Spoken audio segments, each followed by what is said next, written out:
is within his top 3 most picked heroes with a win rate of 57%. Rotating, he doesn't want anyone to know that he's there. Will Luke know? But on the other side, it's like a reverse Uno card. Will Alter Ego know? Exactly. Alright, as the bait, a boy jumps forward, Krite good terrify over to the boy now. Pi is dealing a whole lot of damage, but Taz who rotates over Shield Unity over to Hazel. Now Last Insanity though instantly, and a big bomb to Krite! And even a final slash from a boy, stealing it away. Pi able to go back for the Vengeance and now gets his final slash as well. Now onto Luke, a Vengeance again. Luke very low. Rossi one more hit, he just needs one more. But gets taunted up. Luke's going back at it. Rossi flickers out, but the boy chases now with Loiski getting a menu with Fury onto Pi, bonking his head too. 2-4-0 trade, and now GEEK are going to retaliate by taking away this neutral objective away from Alter Ego. It's a completely different setting, a different tempo that we saw in game number 1. Behind, I would rather... Value right now, pulling through. Audience prediction is still towards Alter Ego, but GEEK fam showing again that they can play that gankception game again like we saw in game number 1. But Alter Ego, man, with the fits back, right?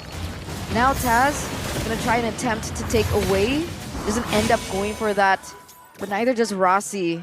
And they rotate back towards the mid lane.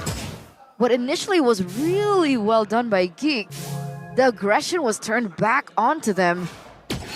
And what can we expect happening? As it looks like the XP laners are rushing together to get to this, looking for a 5v5, but Natan's not there. And the boy has stolen the wild charge, so it is equal footing there. Some poke from Luke over to Rossi, trying to get all that bar super high to melt him down with the Last Insanity. As long as they are able to get Rossi out of this fight, it should be a free turtle over to Hazel. Ooh, that was scary, man. Rossi was hovering over. I thought he might actually just pop into wild charge. They are going to go on to Pi, though, who again is overextending this time and gets caught in the Last Insanity. Flickers out the safety, but only just gives the gold to the gold lane. Chadera takes it with skill 1, but in the bottom lane, tier 1. Good tanking from Beloyski to get this turret down. Second. Oh, that burst damage coming through for GEEK. You gotta be careful when they go for this, but I guess that's the only way to find information. Luke gets chunked down, and bye-bye, Viraga armor. No Viraga armor, that's why they decide to strike, but Aminus Fury now is gonna catch Taz all alone though. Rossi in the back, wild charge out of 3. Nino free hitting with vital slash from Pi! Puts them all in a sweep, but Chadera now with Blazing Duet, zones in the back line. That's Pi still in the midst of it all. Hazel is gonna get picked up, but so does Nino in the back. It's still Luke who is playing in front and back with the fire, trying to melt them down. That's a good terrify over to Krite from a boy. The Krite flickers out the safety. Last Insanity! The blow up in the back, and Pi now with a Vengeance desperately in a final slash, but it will not be enough to take them down. Chadera picks up the kill and now is looking for the purple buff.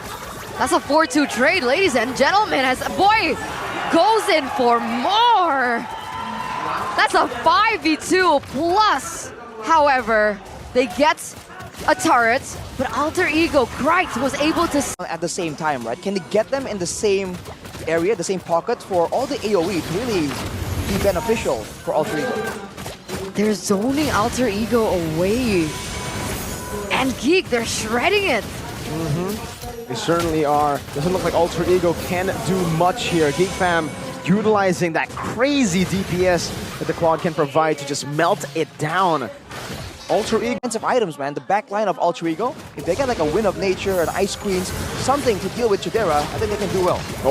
Flicker Minus Fury over. Nino still able to escape the Eternal Guard to peel, but Pi already is melted down to the front. Now Luke jumping in with Last Insanity over to Taz. Still able to escape, but the Tortoise Point sounds and the Shield Unity, but now it's going to be Krite gets knocked off. Still able to flicker out now as Rossi is in the midst of it all. Not going to be able to tank for a long time. He gets shredded down. Nino has the entropy again. Goes in for Luke. Luke is going to survive still. Has immortality. Has a Braga armor. Now going to be melted down once again as Nino starting to shred them down. This is the timer that we were waiting for, but unfortunately for Alter Ego, it might be too late. Chadera, Battle Mirror Image, getting out 3 base turrets taken down.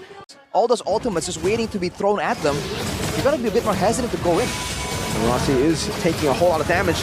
Great poke. Eternal Guard used up just for Lord, though. Beloyski taken low by Nino with the entropy. But now it's the last Insanity to back. Luke flickering out the Taz, blows him up. Eternal Guard stolen away. A boy puts it down onto Cry, poking him down. Lord gonna be dealt with. Pi gets the final slash onto Jadero, but he's still gonna be able to survive with it with nature. Now in the back as well. It's just gonna be Alter Ego shredded down to pieces. Only Rossi left remaining. He tries to clear, but it ends up with a boy with a triple kill.